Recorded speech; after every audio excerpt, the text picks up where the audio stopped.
हाँ दोस्तों, आज हम बात करने वाले हैं राष्ट्रपति। किसके बारे में बात करें? राष्ट्रपति। तो राष्ट्रपति का जो है किस अनुच्छेद में दिया गया? अनुच्छेद 52 से लेकर के 62 तक दिया है। कहाँ दिया गया? 52 से लेकर के 62।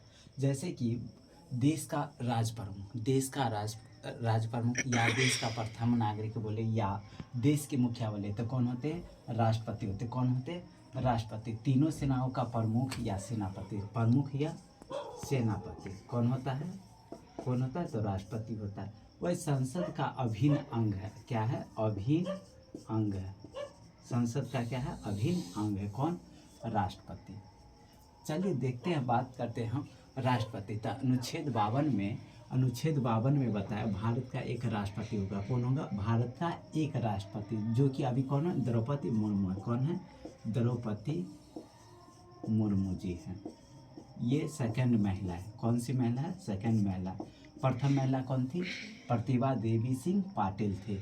और बात करें अनुच्छेद 53, तो संघ की कार्यपालिका की शक्ति किस में निहित होती है? तो राष्ट्रपति में होती है। पहला देखिए कि 53 में बता दिया है कि राष्ट्रपति होगा। तो राष्ट्रपति होगा तो उसको क्या कुछ ना कुछ शक्ति मिलना चाहिए, जो कि किस में दिया गया? 53 नंबर में दिया। कितने नंबर में? 53 नंबर में दिया गया। अब बताइए ये क्या है कि राष्ट्रपति होगा और उसको शक्ति भी मिलेगा, तो उनको बोला निर्वाचन कैसे होगा? निर्वाचन होगा कि कैसे होगा? राष्ट्रपति कैसे बनेगा? तो देखिए, राष्ट्रपति बनने के लिए निर्वाचन प्रक्रिया बताया गया। 50 प्रस्तावक होना चाहिए और 50 अनुमोदक होना चाहिए, और साथ में क्या? 15,000 रुपया। कितना रुपया? 15,000 रुपया जमा करना पड़ेगा। कहाँ? आरबीआई बैंक में डिपॉजिट करना पड़ेगा। और जब ये पता चल गया कि हाँ ये जो है राष्ट्रपति का चुनाव हो, क्या होगा? चुनाव। तो अब अगला बढ़ते हैं तो 54 नंबर आता है। कितना नंबर? 54। तो अनुच्छेद 54 में बताया गया है कि 55 में बताया गया निर्वाचन का जो है विधि क्या होगा? प्रक्रिया। निर्वाचन का प्रक्रिया किस में? 55 में बताया प्रक्रिया। 54 में क्या बताया गया है? 54 में बताया निर्वाचन होगा और 55 में निर्वाचन की प्रक्रिया बताया। क्या बताया गया? निर्वाचन की प्रक्रिया। और 55 में बताया गया कि जब निर्वाचन भी हो गया, निर्वाचन कैसे सेलेक्ट किया जाएगा राष्ट्रपति को, कितना साल के लिए किया गया जाएगा? तब 5 साल के लिए किया जाएगा। कितना साल के लिए किया जाएगा? 5 साल के लिए किया जाएगा। क्या? और बताया ये जा रहा है चलो 5 साल तक बन गया, अब फिर दोबारा बनने का मन है, क्या बन सकता है? तो हाँ बन सकता है।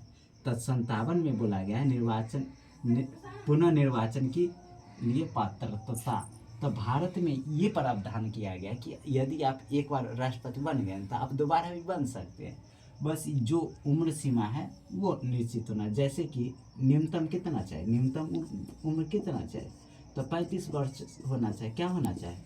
35 वर्ष। तो न्यूनतम का निर्धारित कर दिया, मतलब मैक्सिमम कोई निर्धारित नहीं होगा। मिनिमम हो गया तो मैक्सिमम कोई निर्धारित नहीं होगा।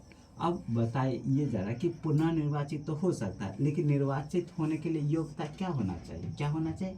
योग्यता क्या होना? और इसी में बताया गया कि प्रति माह कितना वेतन मिलेगा? 5 लाख मिलेगा। कितना? किस में बताया गया है? अनुच्छेद 58 में बताया गया है कि राष्ट्रपति का वेतन कितना होगा? 5 लाख रुपया।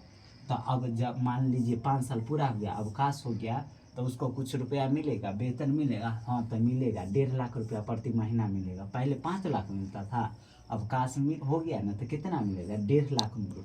कहाँ से मिलेगा? तो संचित निधि से मिलेगा। कहाँ से मिलेगा?